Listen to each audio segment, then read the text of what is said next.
ler do versículo 1 até o versículo 11, para a nossa meditação. Carta de Paulo aos Filipenses, capítulo 1, do verso 1 ao 11, mesmo assentados, mas com toda a reverência à palavra de Deus. Palavra do Senhor que nos diz assim: Paulo e Timóteo, servos de Cristo Jesus, a todos os santos em Cristo Jesus, inclusive bispos e diáconos que vivem em Filipos, que a graça e a paz de Deus, nosso Pai e o Senhor Jesus Cristo estejam com vocês. Dou graças ao meu Deus por tudo o que lembro de vocês, fazendo sempre com alegria súplicas por todos vocês em todas as minhas orações. Dou graças pela maneira como vocês têm participado na proclamação do Evangelho, desde o primeiro dia até agora. Estou certo de que aquele que começou a boa obra em vocês há de completá-la até o dia de Cristo Jesus. Aliás, é justo que eu assim pense de todos vocês, porque eu os trago no coração, seja nas minhas algemas, seja na defesa e confirmação do Evangelho, pois todos vocês são participantes da graça comigo. Pois Deus é testemunha da saudade que tenho de todos vocês, no profundo afeto de Cristo Jesus. E também faço esta oração, que o amor de vocês aumente mais e mais em conhecimento e toda percepção, para que vocês aprovem as coisas excelentes e sejam sinceros e inculpáveis para o dia de Cristo, cheios do fruto de justiça que vem por meio de Jesus Cristo, para a glória e louvor de Deus. Palavras para nossa edificação, que o Senhor nos abençoe aqui na exclamação, na explanação da sua palavra santa. Irmãos, nós vamos meditar sobre o coração de Cristo para a sua igreja, e eu quero começar hoje perguntando o quanto você ama a sua igreja. E quando eu pergunto isso, por favor, tira da sua cabeça as paredes, tira o prédio, tira as propriedades da igreja. Eu não estou falando do patrimônio físico, o quanto você ama a sua igreja. Esse amor pela sua igreja, pelos seus irmãos aí que estão ao seu lado, te leva a fazer o que pela sua comunidade? Nós estamos completando 69 anos de organização e, claro, a igreja chegou até aqui porque o Senhor se manifestou na vida de muitas pessoas que trabalharam muito para que essa casa de oração permanecesse realizando o seu propósito de louvar a Deus, de pregar o Evangelho do Senhor Jesus, de acolher e congregar os santos aqui Então, eu quero pensar com você hoje, no presente, nós aqui, irmãos, aqueles que são membros aqui da igreja, nós fazemos parte dessas pessoas que têm o nosso coração voltado para Deus, portanto voltado também para a sua igreja. E eu quero chamar a sua atenção então para o início dessa carta aqui aos Filipenses. Eu gosto muito dela. Diferentemente de outras cartas, como aos Gálatas, aos Coríntios, Paulo não escreve essa carta para corrigir. Paulo não escreve essa carta para repreender a igreja. Em vez disso, ele escreve para expressar a sua profunda alegria com a igreja. Ele escreve para representar a sua gratidão e o encorajamento em Cristo. E o contexto aqui da escrita dessa carta também é surpreendente, porque Paulo não escreveu de um escritório confortável. Paulo não escreveu enquanto ele estava viajando ali nas suas viagens missionárias. Paulo escreveu essa carta da prisão.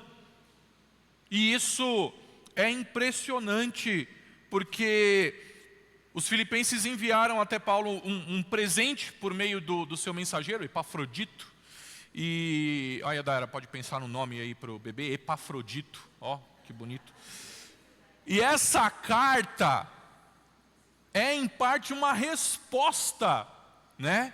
Uma resposta de Paulo aos irmãos ali que enviaram esse presente. Esses detalhes, irmãos, eles são importantes porque eles mudam a forma como a gente lê a carta toda. A maioria das pessoas na prisão, elas são amargas, elas são ressentidas, raivosas. Então é por isso que é surpreendente que a carta de Paulo aos Filipenses transborde alegria, transborde encorajamento, sabe? Transborde ali de unidade, de generosidade, porque essas são coisas que você não espera de uma pessoa que está atrás das grades. E é exatamente por isso que a carta aos Filipenses é tão poderosa, que essa mensagem é tão poderosa. Ela mostra que a verdadeira alegria não está enraizada nas circunstâncias que nós vivemos, mas no próprio Senhor Jesus. E nesses primeiros 11 versículos aqui, o coração de Paulo está transbordando de amor pela igreja em Filipos. E nós vemos o amor de Paulo aqui pelos filipenses manifestado de 3 maneiras. Primeiro, no desejo dele de servir.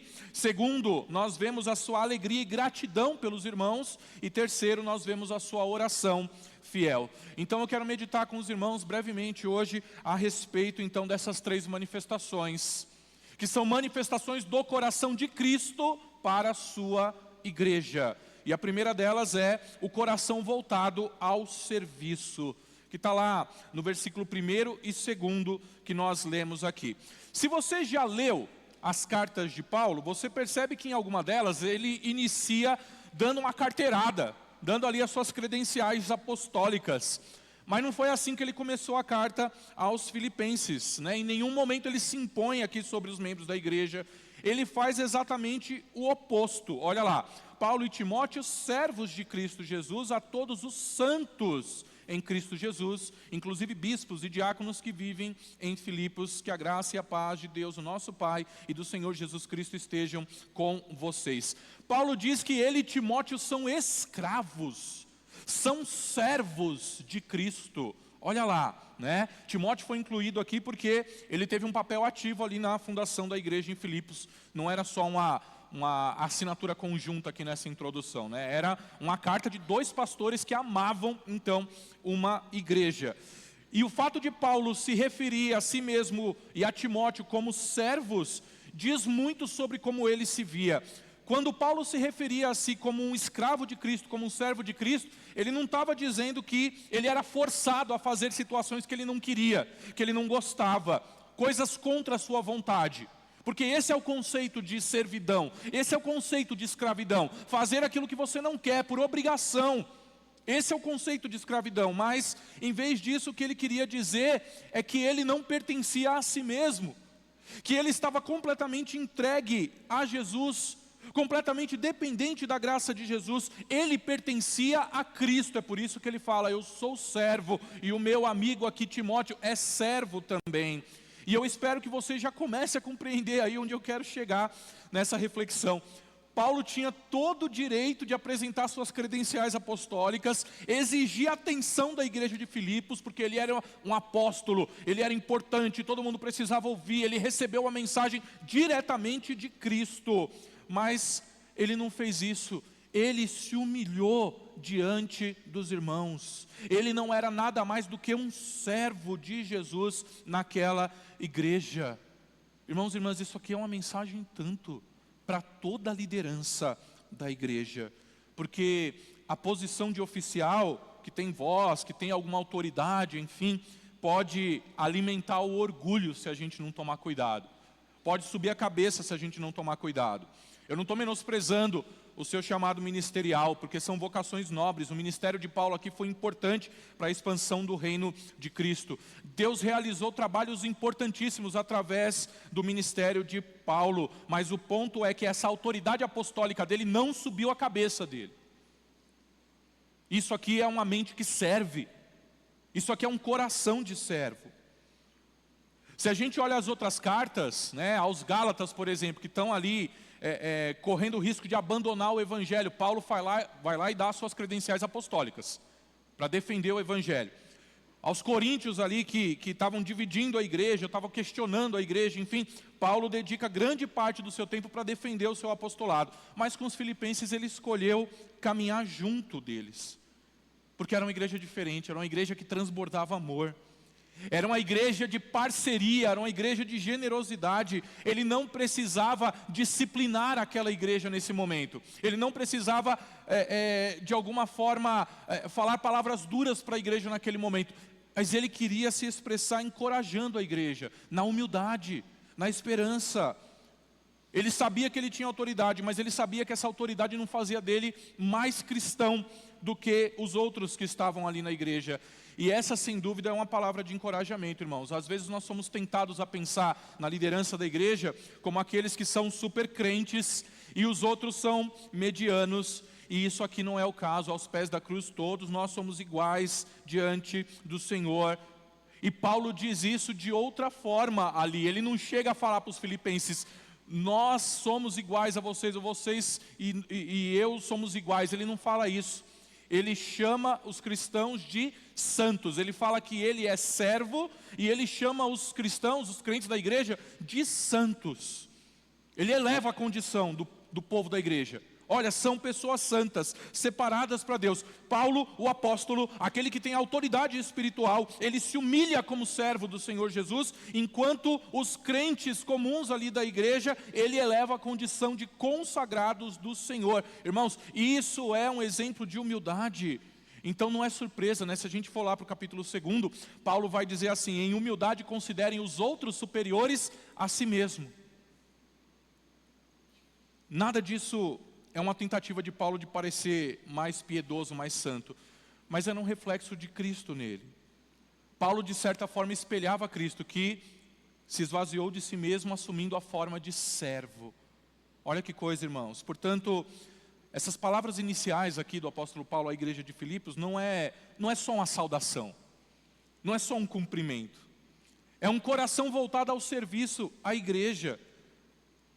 Ele mostra como é que é a verdadeira liderança dessa igreja, uma liderança cristã, não dominadora, não autopromocional, uma congregação de líderes unidos, humildes, centradas em Cristo, que honram as pessoas.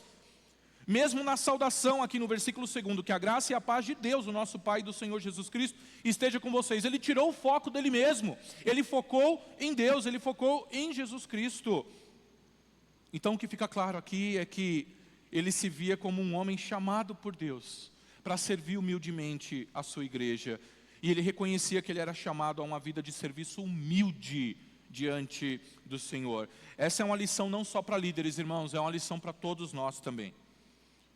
Porque no nosso mundo nós somos incentivados a competir por reconhecimento. Você acredita que tem pessoa que busca reconhecimento dentro da igreja? Isso não acontece aqui no Brasil? Há muita gente buscando reconhecimento, há muita gente procurando posição, há muita gente procurando status na igreja. Queremos nos autopromover, queremos aqui constituir uma marca, a nossa carreira. Pode ser assim que o mundo funciona, mas não é assim que o reino de Deus funciona. Não é assim que o reino dos céus funciona. Ele nos chama para nos humilharmos diante dele. Então, se você é servo de Jesus Cristo, deve estar preparado para fazer tudo o que ele pedir, porque é isso que os servos fazem. E é isso que Paulo estava fazendo aqui, quando ele se dirigiu à igreja dos Filipenses. E aí, irmãos, nos nossos atos aqui, nós somos aqueles que estão disponíveis para servir, com coração de servo, igual o coração aqui do apóstolo Paulo, inspirado por Jesus, chamado por Jesus. Segunda coisa que a gente precisa meditar aqui, segunda manifestação desse amor todo pela igreja que vinha ali daquele coração, é um coração cheio de gratidão pela igreja. O serviço de Paulo ele brotava de um coração que era cheio de amor. Então ele começa ali dizendo: dou graças ao meu Deus por tudo o que lembro de vocês. Cada vez que Paulo pensava na igreja, né, alguma coisa acontecia com ele, a gratidão inundava ele, ele se alegrava, porque ele tinha boas lembranças, ele via que a vida dos irmãos ali era um testemunho da obra de Deus. Ele continua lá no versículo 6 falando assim: eu estou certo, olha, por saber disso, por reconhecer disso, eu estou certo que aquele que começou a boa obra em vocês há de completá-la até o dia de Cristo Jesus. O que Deus começa, Ele termina. Paulo podia olhar para aquela igreja, que era uma igreja jovem, era uma igreja gentia, ela não tinha raízes lá no Antigo Testamento, mas ele podia dizer com confiança: o próprio Deus está agindo em vocês, e Ele não vai parar, até que a sua obra esteja completa. Então a gratidão dele não era pelo que os filipenses tinham feito para ele. Os filipenses fizeram muito, né? Sustentaram o ministério do apóstolo Paulo. Os filipenses, eles choraram, eles sofreram por amor a Cristo Jesus. Quando abandonaram Paulo, eles apoiaram ele. Mas o agradecimento de Paulo não era por essas coisas. O agradecimento dele era porque era mais profundo. Ele reconhecia que tudo aquilo que acontecia naquela igreja era fruto da ação do Senhor no meio daquele povo. Você já ouviu falar do artista plástico Michelangelo? Já ouviu falar? Ele tem algumas obras famosas, né? A pintura da Capela Sistina, né? Ele tem o Davi de Michelangelo. Quem quiser ver uma cópia, tem lá no Parque Serete, né? Uma réplica de Michelangelo, de Davi de Michelangelo, enfim. Ele tem outras obras e ele tem uma obra que é menos conhecida. Essa obra é chamada de Prisioneiros. Já ouviu falar?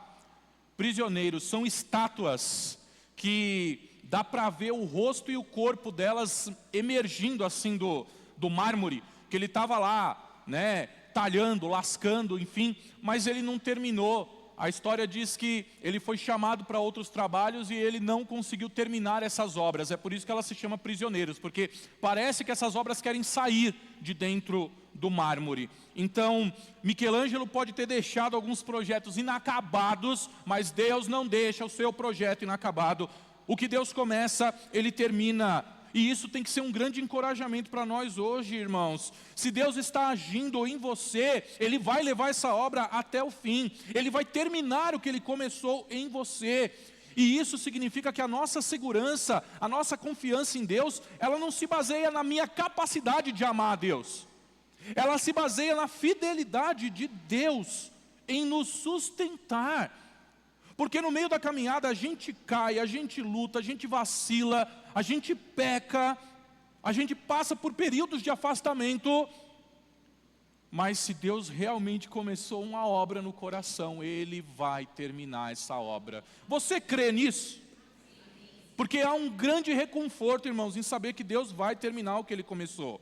Esse é o fundamento do amor de Paulo, esse é o fundamento da gratidão dele. Ele não estava bajulando os filipenses.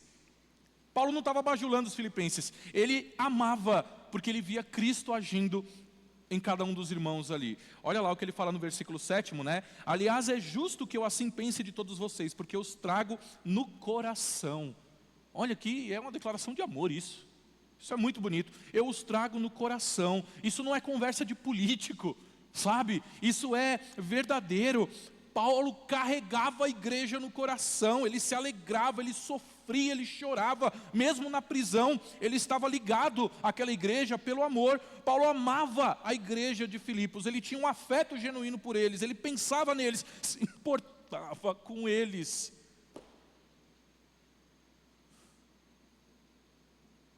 Os filipenses eram mais do que um povo amado, mais do que amigos para Paulo. Eles eram parceiros de ministério, irmãos. Os filipenses estavam lá, ativamente envolvidos na defesa do Evangelho, na confirmação do Evangelho. A disposição deles em trabalhar e a confiança deles no Evangelho tornaram essa igreja uma grande aliada de Paulo ali na promoção da palavra de Deus. Paulo amava essa igreja, o que nem sempre é fácil, porque a igreja é feita de pecadores, e pecadores pecam. Eu não preciso criar aqui nenhuma lista de queixas contra a igreja, porque eu sei que nós já passamos por isso, né? Todos nós temos histórias de coisas que não deram certo na igreja, e é fácil você ficar amargurado e cético. É fácil você olhar para a igreja com decepção e com frustração, em vez de alegria. Só que essa carta aqui está nos lembrando que o nosso amor pela igreja não tem que ser fundamentado em como ela nos trata. Olha, pelo amor de Deus, eu vou repetir isso, se você sair daqui com isso, eu já me dou por satisfeito. O que ele está lembrando é que o nosso amor pela igreja não pode estar fundamentado na forma como ela nos trata, como ela atende às nossas expectativas. A igreja não está aqui para atender às nossas expectativas, mas sim às expectativas de Deus, irmãos. Nós é que recebemos uma missão, nós é que temos que trabalhar. A gente não pode ser egoísta de querer tomar a igreja do Senhor para nós. O nosso amor tem que estar fundamentado no amor de Cristo por sua noiva. Frequentemente eu tenho que lembrar a mim mesmo e a irmãos que a igreja não foi uma criação de seres humanos para criar uma instituição para Deus. A igreja é a ideia do Senhor Jesus Cristo. Foi Ele quem disse primeiro: eu edificarei a minha igreja. A igreja é do Senhor Jesus. Então, quando Paulo diz que anseia por eles com o afeto de Cristo Jesus, ele está apontando ali para além da paciência humana. Ele está apontando para a graça divina. Cristo nos amou quando nós ainda éramos pecadores e inimigos de Deus. Quem se lembra disso? Lá em Romanos, no capítulo 5. Se isso é verdade, irmãos, como é que nós podemos negar amor àqueles a quem Cristo morreu? Se Cristo amou uma igreja imperfeita, por que você não pode amar também? Você é melhor do que Deus? A igreja imperfeita é digna do amor de Deus, mas não é digna do seu amor. Pensa sobre isso. É por isso que a amargura e o cinismo não podem ter a voz final no nosso coração quando o assunto é a igreja. A igreja local, com todas as suas falhas, ainda é o lugar onde Cristo ministra ao coração do seu povo, santifica o povo, e em última instância Ele prepara esse povo então para a sua glória. Portanto, se você ama a Cristo, você deve amar a igreja. Lembra que eu não estou falando do prédio, lembra que eu não estou falando da instituição, estou falando dos seus irmãos. Se você ama a Cristo, você deve amar a igreja. Paulo nos mostra aqui que o verdadeiro amor não é superficial, é o amor profundo, custoso, moldado pelo Senhor Jesus, que compromete o povo de Deus a amar, mesmo quando dói, porque amar também dói. Eu falei na semana passada que quem chama Deus de Pai não pode escolher os seus irmãos. Lembre-se disso. Em último lugar, a última manifestação de amor do apóstolo Paulo pela igreja está no seu coração que ora pela igreja. Olha lá os versículos 9 até o versículo 11. Irmãos, não é só aguentar firme, né? Como se Cristo amasse a igreja e aí você precisa esperar sem fazer absolutamente nada. Há algo que você não só pode fazer, como você deve fazer, que é orar pela igreja. Ele mencionou a oração lá no versículo 3 e 4 aqui, mas no versículo 9 até o 11 ele descreve o que ele pediu na oração. Olha lá, ó. E também faço esta oração: que o amor de vocês aumente mais e mais em conhecimento e toda percepção, para que vocês aprovem as coisas excelentes e sejam sinceros e inculpáveis para o dia de Cristo, cheios do fruto de justiça, que vem por meio de Jesus Cristo para a glória e louvor de Deus. Essa oração de Paulo aqui é repleta de significados, né? Ele orou pelo amor da igreja, para transbordar o amor da igreja. Ele orou para que a igreja transbordasse em conhecimento, em discernimento, para que eles aprovassem o que é excelente, para que eles se tornassem puros e irrepreensíveis diante de Deus, para que eles fossem cheios do fruto de justiça. E a gente poderia detalhar tudo isso daqui, mas eu não quero perder de vista o foco principal aqui, irmãos. Paulo orou pelo crescimento espiritual da igreja de Filipos. Você é alguém que ama a sua igreja? Você precisa trabalhar pelo crescimento espiritual dela. Ele desejou que o amor de Cristo se aprofundasse na igreja e que as vidas daqueles irmãos ali fossem mais marcadas pela santidade de Cristo. Você já reparou, e eu já estou caminhando para o final da mensagem, você já reparou que em algumas reuniões de oração, parece que as reuniões de oração viram um boletim médico? Hein? Né? A pessoa está com dor, vamos orar por ela. Vamos orar, irmãos, vamos orar. A pessoa está internada, está afastada, está com, né, tem que orar pelos doentes, tem que orar pelos aflitos, a pessoa está gripada, a pessoa, enfim, está sujeita a tudo isso, e nós temos que orar, irmãos, pelos doentes, nós temos que orar pelos aflitos. Mas se as nossas orações param por aí, a gente perde algo vital. Porque, concorde comigo ou pense comigo, é fácil orar por essas preocupações, mas é difícil e muito mais necessário orar por questões do coração. É fácil a gente orar pela remoção de uma dor, mas é mais difícil e mais necessário orar por humildade, por arrependimento, por ousadia na evangelização. A igreja de Filipos não era perfeita. Vocês sabem que tinha lá 2 irmãs lá, né? A Evódia e a Sintique, as irmãs estavam brigando na igreja, né? E acabar com a igreja lá, o potencial dessa briga estava ameaçando a unidade da igreja. Não era uma igreja perfeita. Muitas vezes as coisas que ameaçam a igreja não são questões financeiras, irmãos, né? Não são conflitos de personalidade, essas circunstâncias aí. Na verdade, quase sempre o que ameaça realmente a igreja é uma questão espiritual, que está lá no meio do problema. Paulo, é claro, ele entendia isso, ele fazia questão de orar pelo bem-estar espiritual da igreja de Filipos, porque à medida que a igreja cresce em amor, que ela conhece, que ela vai discernir, que ela vai provar o que é excelente, que ela vai ser cheia do fruto de justiça que vem por meio de Jesus. E isso coloca as coisas em perspectiva, né? Porque todas as outras coisas passam a ser consideradas mais passageiras, mais triviais. E é exatamente isso que eu acho que nós vemos aqui nesses primeiros 11 versículos. O amor do apóstolo Paulo pela igreja de Filipos. Ele amava realmente aquela igreja. Ele queria ver aquela igreja prosperar. Eram pecadores gentios, quebrantados, que amavam ele, e ele também amava a igreja.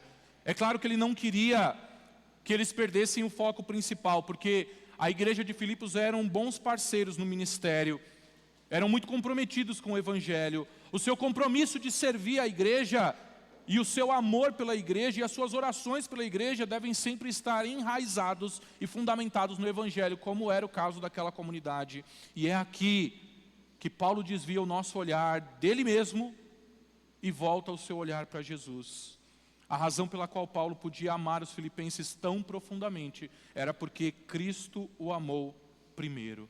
A razão pela qual os filipenses podiam ser parceiros tão fiéis era porque Cristo havia unido aquela igreja pela sua graça. E no centro de todo esse amor, ter encorajamento, ter parceria, estava ali a cruz do Senhor Jesus.